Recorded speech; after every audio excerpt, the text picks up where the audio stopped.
Hi, my name is Insa, and today I'm going to be telling you a little bit about myself.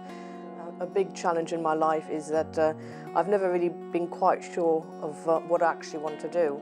So I let things happen to me rather than actively choosing what I want to do, because I still don't really know to this day what I want to do. But one of the big differences now is that I'm actually okay with not knowing what I want to do. I'm not just sitting here and waiting for it to come to me. I'm actually talking to people and trying to discover things. So you don't expect to just sit there and things will all sort themselves out. You do have to do something about it as well. I sort of flitted from job to job because the first few months were always quite exciting because it was something new. But after a little while, I always thought, no, this isn't really me. So I changed jobs quite a lot.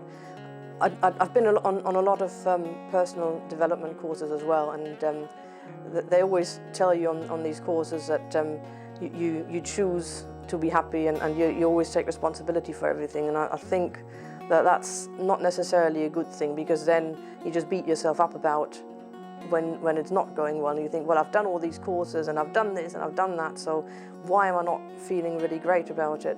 And it actually got to a point where I thought I can't go on, and that's when I came across some people who introduced me to the idea of the script, which is a little voice in your head.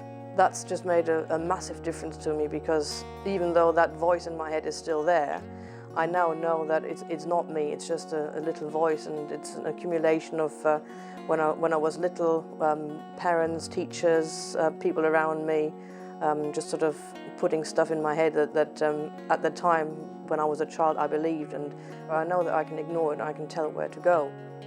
And that's just a really sort of liberating thing, even though it doesn't stop me losing my temper and sometimes shouting at people and getting into arguments. Afterwards I can sort of say, actually, that wasn't really me, that was just the stupid little voice making me do this.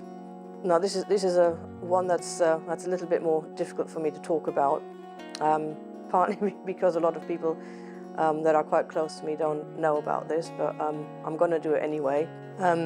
I've actually in the past considered suicide.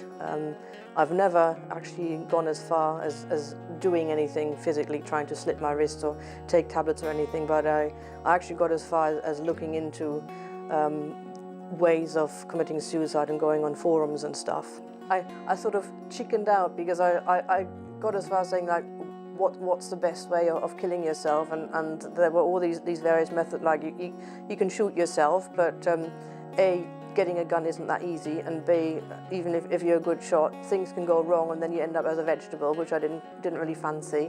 So there's never a guarantee that it's actually going to work. So even if you were considering any of those methods, I think there's probably a reason why committing suicide is so hard, because you're not supposed to do it. But because of this course that I did called Broadband Consciousness, where I learned about the script, it's helped me to see that that's not the real me, and that life really is worth living. It doesn't, even if you are in a really, really bad situation, and some people might consider that my circumstances weren't really that bad, but to me, it felt like it was really, really bad, and I wasn't enjoying life, and there was nothing worth living for. Now, bearing in mind, I have a 12-year-old child, so it's not like it's something that I would do lightly, because when anyone out there who's a parent would always consider their children, and fortunately for me, it never got bad enough that I would say, actually, she can cope without me, it's so bad that I need to go. But if you've ever thought about suicide, and I know there are lots of people out there and most people don't talk about it, then again, it's just research, and things might seem really, really bad to you, but it's never really as bad as you think, and you can get through most things. The important thing is to just find people that you can talk to, and find people who can support you and get you through the bad times. And it wasn't actually that long ago that I had those thoughts, and even sometimes these days I still get the odd sort of little niggle saying, "God, there's nothing really left to do in life, is there?" And then I tell her to shut up and say, "Yes, there is. I've got all these things that I want to do still. I'm still looking for the thing that I really want to do, and I've got my family, and life really is worth living because we're put on this planet for a purpose, and that purpose is just to enjoy life and find out what it is that we want to do and how we can help other people.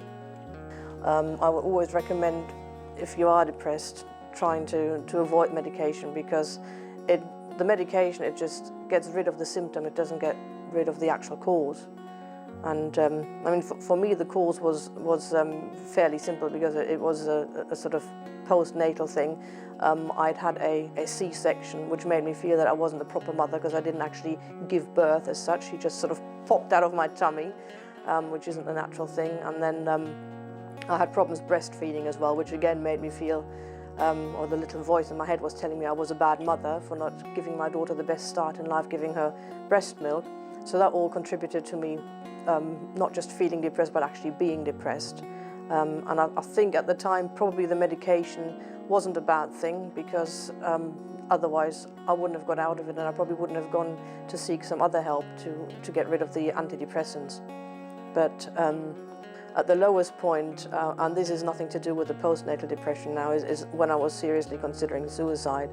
And I just felt like there was this huge sort of weight pressing down on me, and I was like in a black tunnel, and I couldn't see a light at the end of it, and I didn't know how to get out of it. And fortunately, I do have a good support network, and I had people that helped me get out of that black hole and made me realize that life is worth living for, especially when you've got family, whether you have children or not. There's other family that will be severely affected if you do something like that as well. But what's life like now? Yeah. Having overcome such a difficult thing, you know, looking at life differently in terms of, you know, what's really important in your life. You know, you've got your Adrian, your partner, your friends, your family. What's that like now? Okay.